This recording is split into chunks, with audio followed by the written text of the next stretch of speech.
आज मैं आपको बैंक से संबंधित कुछ जानकारी देना चाहूँगा। जनरली हमारे परिवार में किसी न किसी का खाता किसी न किसी बैंक में होता है, और सबसे बड़ा इशू तब आता है जब किसी हमारे नज़दीकी कोई डेथ हो जाती है। तो उस केस में हम एकदम से ये समझ नहीं पाते हैं कि हम क्या क्या डॉक्यूमेंट हमें चाहिएंगे, उसके खाते में क्या बैलेंस है, किस प्रकार से हम उसको क्लेम कर सकते हैं।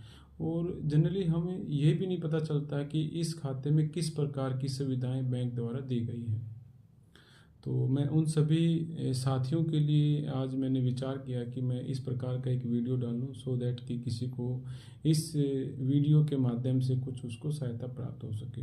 जनरली हम व्हाट्सएप पे तो हर कोई उसमें RIP लिख देता है, लेकिन जब फिजिकली बात आती है कि हम फिजिकली किसी का हैंड होल्डिंग करें, वो हम नहीं कर पाते हैं, क्योंकि सोशल मीडिया के थ्रू सिर्फ हम क्या कर पाते हैं कि हम RIP ही लिख सकते हैं। तो मेरा मानना है कि अगर हम फिजिकली किसी पर्सन्स की अगर हेल्प कर पाते हैं, तो जनरली हम किसी वीडियो के अच्छे माध्यम से हम कर सकते हैं, हम उसकी सहायता कर सकते हैं। तो इसी कारण से आज मैं ये वीडियो डाल रहा हूँ। तो इसमें हम जनरली आज मैं जो आपसे बात करूँगा वो सेविंग बैंक खाते के रिगार्डिंग बात करूँगा। तो बाकी मेरे पास जो रहेगा पार्ट 1, 2, 3, 4, 5 मैं आपके इस वीडियो के माध्यम से मैं आप सभी को जानकारी देता रहूँगा। जनरली मैं जो आज आपको बताने जा रहा हूँ कि जिस किसी भी व्यक्ति का खाता किसी बैंक में है और बचत खाता है जिसको हम सेविंग बैंक अकाउंट कहते हैं, तो उसमें जब भी किसी पर्सन्स की आकस्मिक डेथ हो जाती है, तो जनरली आज की डेट में 2-3 प्रकार से जो खाते खोले जाते हैं। तो जनरली उसमें आपने देखा होगा कि उसमें कुछ इंश्योरेंस भी होते हैं। तो सबसे पहले अगर किसी पर्सन की डेथ हो जाती है, तो हमने जनरली क्या करना है, उस खाते की ट्रांजैक्शंस को चेक करना है। चेक इन द सेंस हमने क्या, ट्रांजैक्शन मतलब उसकी एंट्री हमने देखनी, कम से कम 1 साल की एंट्री हमने उसमें ज़रूर चेक करनी है, सो दैट कि हम देख सकें इस खाते के द्वारा कोई प्रीमियम उसका कहीं कटा तो नहीं है, कोई इंश्योरेंस तो नहीं किया गया, किसी और इंश्योरेंस कंपनी को तो नहीं गया है। क्योंकि ये जानकारी हम तभी ले पाएंगे तब हम खाते को चेक कर पाएंगे।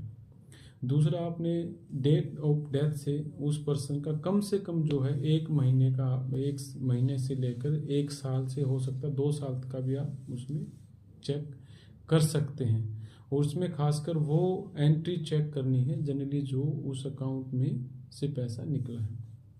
दूसरा, इसमें आपने जो चेक करना है सेविंग खाता की जो पासबुक आपको जो मिलती है, अगर आपके पास पासबुक अवेलेबल है तो सबसे पहले आपने ये काम करना है। दूसरा, उसमें क्या करना है, आपने जब भी आप ब्रांच में जाएंगे, किसी बैंक की शाखा में अगर जाएंगे आप, तो उसमें आपने ये चेक करवाना है कि उस अकाउंट में कितना बैलेंस है। क्योंकि बैलेंस के हिसाब से जो आपके डॉक्यूमेंट है उसकी पूरी फिल करने का जो तरीका है मैं आपको बताऊंगा। तीसरा, उसमें आपने ये देखना है कि इस खाते के अंदर नॉमिनेशन की सुविधा है या नहीं है। अगर इसमें नॉमिनेशन अगर है तो उस पैसे को लेने की प्रक्रिया बहुत ही सरल है। अगर नॉमिनेशन की फैसिलिटी इस अकाउंट के अंदर नहीं है, तो उस केस में आपने क्या करना है, उसमें लीगल जो आपके डॉक्यूमेंट है वो उसमें भरे जाएंगे।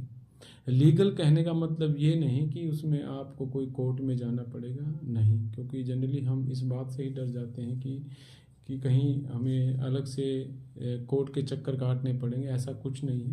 तो मैं बड़ी सरल भाषा में आपको बताता हूँ। जनरली क्या रहता है, जिस केस में आपके अकाउंट में नॉमिनेशन नहीं है, उसमें हमें 4 डॉक्यूमेंट चाहिए। जनरली जो बैंक की परिभाषा के अनुसार उसमें मैं बोल पाऊँगा कि उसमें अगर सपोज किसी फैमिली में 4 पर्सन्स हैं, तो 4 पर्सन्स में अगर किसी का कोई फादर एक्सपायर अगर हो जाता है, तो उसमें हमने उसकी वाइफ होगी और 3 बच्चे अगर होते हैं, तो उस केस में हमने क्या करना है, हम चारों में से डिसाइड करना होता है कि कौन सा पर्सन उस पैसे को क्लेम करेगा।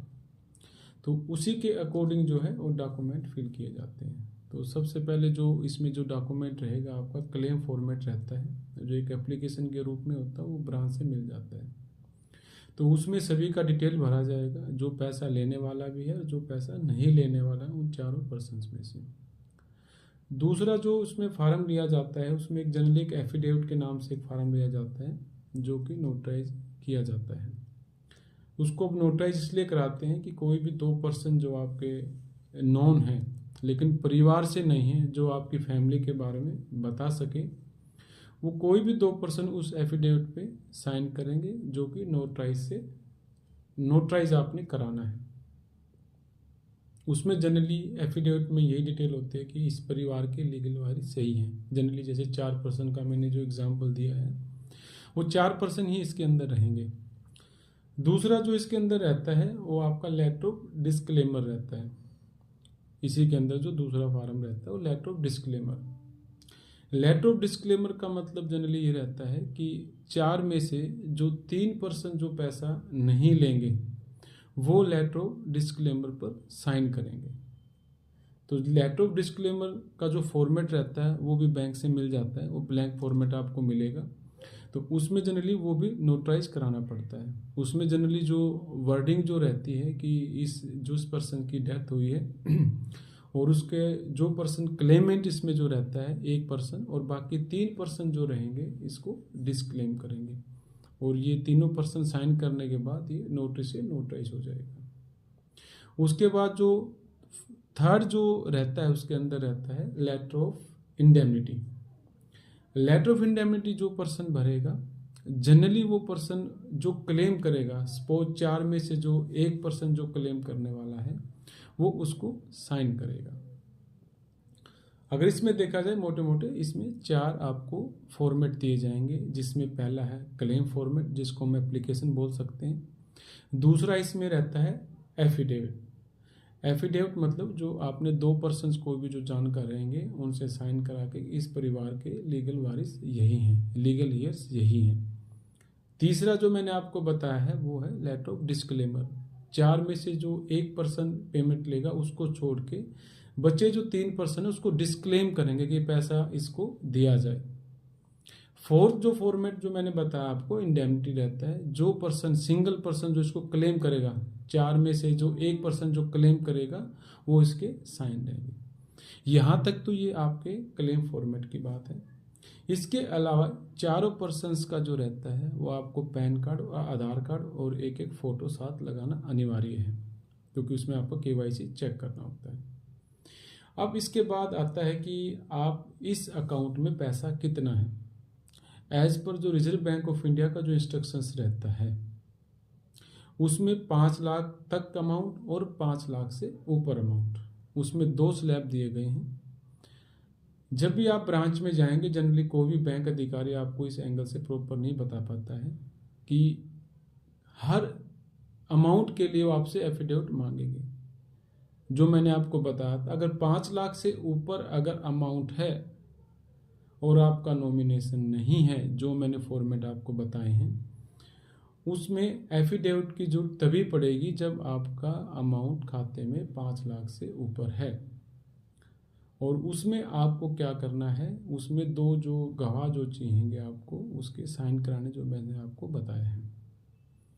और साथ में ही 5 लाख से ऊपर अगर अमाउंट है, जहाँ पर मैंने आपको लेटर ऑफ इंडेमनिटी की जो बात की, 4th पार्ट की जो मैंने बात की थी, पेपर की बात की थी मैंने, जो उसमें 1 श्योरिटी या 2 श्योरिटी जिसका बैलेंस कम से कम 5 लाख हो, जितनी अमाउंट आप क्लेम कर रहे हैं अगर 5 लाख से ऊपर है, तो लेटर ऑफ इंडेमनिटी पे उस श्योरिटी के साइन होंगे और उसके साथ में उसका जो है आधार और पैन कार्ड की कॉपी लगेगी। ये सब करने के बाद पासबुक, चारों फॉर्म, डेथ सर्टिफिकेट और जो जितने पर्सन भी इसके अंदर इन्वॉल्व हैं सभी का आधार और पैन कार्ड और एक एक फ़ोटो, ये आप लेकर फिलअप करके आप ब्रांच में देंगे तो मेरे हिसाब से आपका काम पहली बार में ही हो जाएगा। जनरली इस तरह की बातें आपको कोई बता नहीं पाएगा। और नेक्स्ट वीडियो में मैं जो आपको है इसको फार्म को कैसे भरा जाता है, इसका जो स्पेसिमेन है वो मैं आपको बताऊंगा। तो नेक्स्ट वीडियो के लिए आप वेट कर सकते हैं, क्योंकि इसको मैं 1 या 2 दिन में विद फॉर्मेट से मैं इसको डालूंगा। Thank you.